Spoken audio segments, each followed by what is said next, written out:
接下来我们特别关心在南亚地区。大陆的歼351正式的进驻巴基斯坦。另外一方面呢，中巴经济走廊2.0也在升级。中国大陆现在用经济加上军事要来包围南亚的印度。南亚的这个火药味已经爆表了。今天带观众朋友一起来看。好，在1月4号这一天，我们赶快来看到这件国际大事哦。这个大陆的外长王毅在北京呢，跟巴基斯坦的外长达尔进行了第7次中巴的战略对话。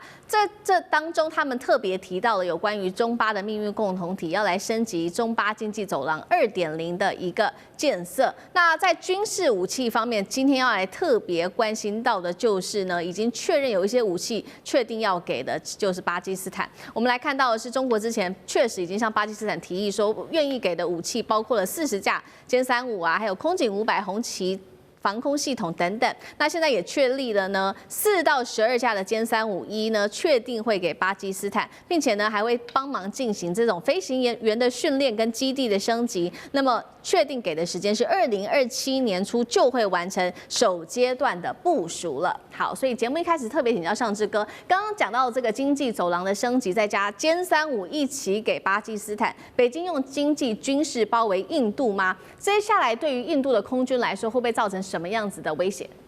首先，我们看到像这个电视墙上这个消息是2个思路、2个架构。一个部分是外交，外交是中巴秘密共同体，而且王毅的2个外长这样见面，而且看起来真的很好。第二个是军事，环球战略解读，它基本上它不是中国大陆正式的发布军事发布，它是中国大陆的媒体，但是它基本上跟官方的关系很好，所以可以看到是一个指标性的风向。所以至少它证实的部分是什么？中巴关系并没有任何的减缩。在今年印巴的这个战争，去年印巴战争之后呢，其实有一度在网络上我们看到，因为呢巴基斯坦的陆军部长2次到美国，而且非常紧急的去，而且美国后来就立刻宣布了什么呢？几个重要的东西，就美国要的，讲说要跟巴基斯坦合作跟稀土开采的关系，因为巴基斯坦有目前为止中国大陆输出到海外最厉害的稀土提炼技术，然后美国也宣布了，包括对于瓜达尔港、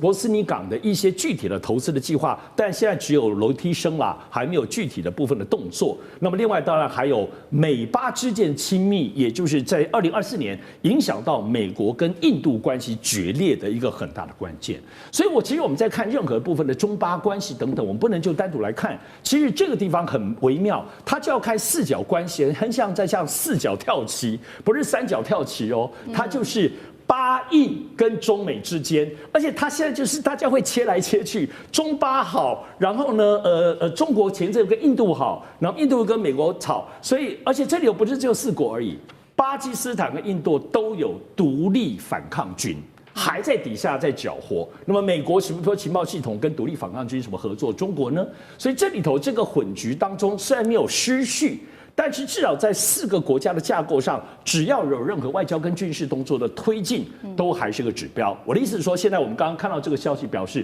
中巴关系并没有受到美国跟巴基斯坦紧密靠近有任何的影响，否则这个歼351就不会轻易的送出去了啊。所以我们最后其实要注意的部分是。中巴关系上体现的部分，对于中国大陆来讲，给武器，大家巴铁都有够铁，而且像巴基斯坦那么厉害，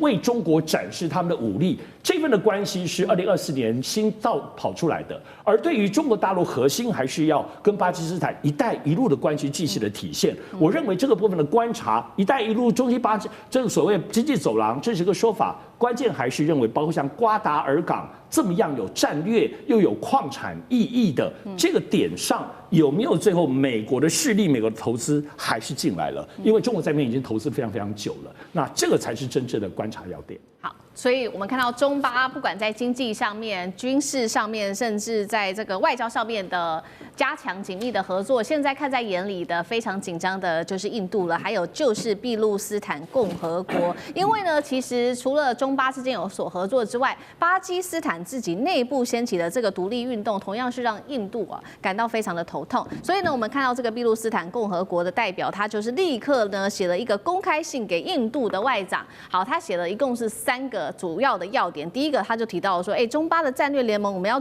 观察哦，他们认为现在持续的升级，并且呢已经对印度构成极度威胁了。如果印度你再不加强，这第2点，印度你再不加强这个防卫的话，中国可能就会在数月内驻军在俾路斯俾路支斯坦，那么对于印度跟俾路支斯坦的未来会构成极大的威胁。中巴经济走廊是否就是大陆驻军巴基斯坦的一个节奏呢？那么成功后是否可能彻底的镇压巴基斯坦内部的独立运动，也不让印度在这个时刻可以有所干预？大使怎么看？其实俾路支斯坦这个是这个巴基斯坦一个省啊，因为它这里面主要的人口是俾路支人。那大概估计人口大概800万，那可是俾路支它事实上的话，它不是只有这巴基斯坦有俾路支人，事实上在伊朗也有差不多400万，在阿富汗也有差不多100多万啊，所以它是一个民族，它主要是这个民族属性是属于比较接近伊朗，它是伊朗的一个分支，然后呢，它现在被3个国家所占领，它没有它自己的国家。那所以呢，他就在这个三个国家里面，尤其是巴基斯坦和伊朗里面呢，它都有它的独立运动。那独立运动这个推动主要就是这个所谓的俾路斯坦解放组织，他们事实上在活动已经非常多年了，大概有差不多20-30年了哈。那基本上就是打的就是游击战。那么他们因为这个地方地形比较崎岖，然后这个区域也非常的大。那是不太适合人居的，所以对于这个伊朗来讲，对于这个巴基斯坦来讲，都是很难把它完全剿灭的。可是他们都把这些这个时候俾路支解放组织啊，他们都宣布他们是什么？是属于恐怖组织。恐怖组织，其实他们是一个分离运动。是。那这么多年来下来，他们也没有什么很大的斩获，因为它的整个的武器跟组织还是非常的原始。那巴基斯坦他们一直他们内部的很多这些情报，他们就说这个俾路支解放组织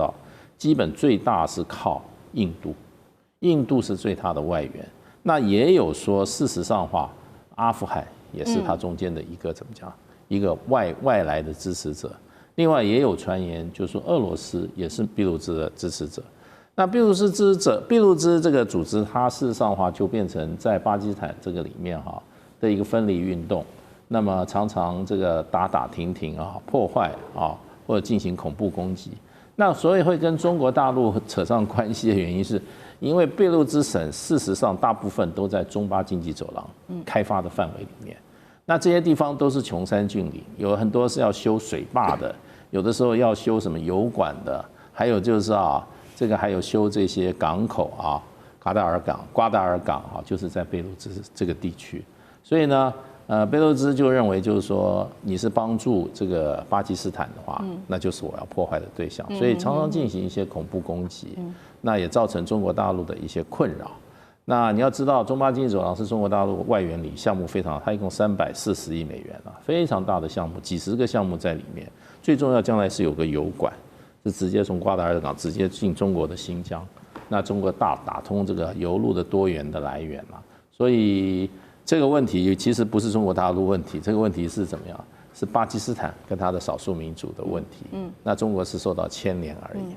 好，所以我们看到，那其实美国现在看在眼里，在看到中国大陆跟巴基斯坦还有整个南亚国家的这个紧密的连结之后，也看在眼里，也非常担心中国大陆在南亚国家的军事还有整个外交上面，它的影响力更大了。尤其我们现在看到，美国特别点名大陆现在战机正在启动的就是它的外销大单，去了哪里呢？其实一部分去了南亚国家，另外一部分就是去了中东国家。五角大厦就直接点名了几款武器它叫做这个2026年大陆会做3件齐发加速战斗机的出口。来看到画面上，首先第一款战斗机呢是 FC-31，那现在呢美国的五角大厦点出买家可能会是中东国家的埃及、沙烏地阿拉伯跟阿联酋。接下来另外一个武器就是 J-10C， 也是它的潜在客户，除了有埃及之外，还有乌兹别克，还包括了印尼、伊朗跟孟加拉。哪一些国家可能会最优先拿到来自于大陆的战机？中国的外销，特别在南亚、中东的势力会变得越来越强劲吗？干哥怎么看？五角大厦这个中国军力报告不是做给，就是说不是做给他们专家看的，是做给军火商跟那个政府来看的。你知道为什么吗？因为他讲的这个报告完全没有新意，好不好？我看了半天，我实在没有办法理解啊，说三箭齐发是什么意思？先讲最重要的 ，FC31就是歼35啦，那FC31是歼31，也就是外销型的 F35，这种飞机不是随便可以卖的，为什么？就跟我上次说过，歼20跟歼35都是隐形战机，它一定要有适当的对象，它才可以卖。它今天可以用这个。好，等于是就经济合作的方式跟巴基斯坦建立这样的关系，是为什么？是因为巴基斯坦你就是我最好的试验平台，我们中国不能随便去打人家，但是你巴基斯坦可以拿来防卫与印度的作战之中，把第一次隐形战机推向战场，这个是大国博弈必须要有的过程。所以这个歼31，老实讲一句，如果能够由巴基斯坦来运用的话，那是最好不过的一个试验平台了。那至于其他的歼10跟枭龙，也就是 JF17，这些都是已经过时的装备，不要再谈了啦。我们就讲歼31。那歼31，老实讲一句，你今天如果说你巴基斯坦的飞行员，你已经打下了印度的标风战机了，应该是世界上能够排得上名次的优秀的飞行员吧？错，你要从头来过，你要到成都的模拟器那里面，当小朋友乖乖的去学怎么样操作这个隐形战机，那要从头来过，你那个绝对不是一般传统战斗机的那种表现跟反应。所以美国五角大厦 Pentagon 这个军力报告，我觉得是写给不懂的人看的。我们懂的人都会觉得说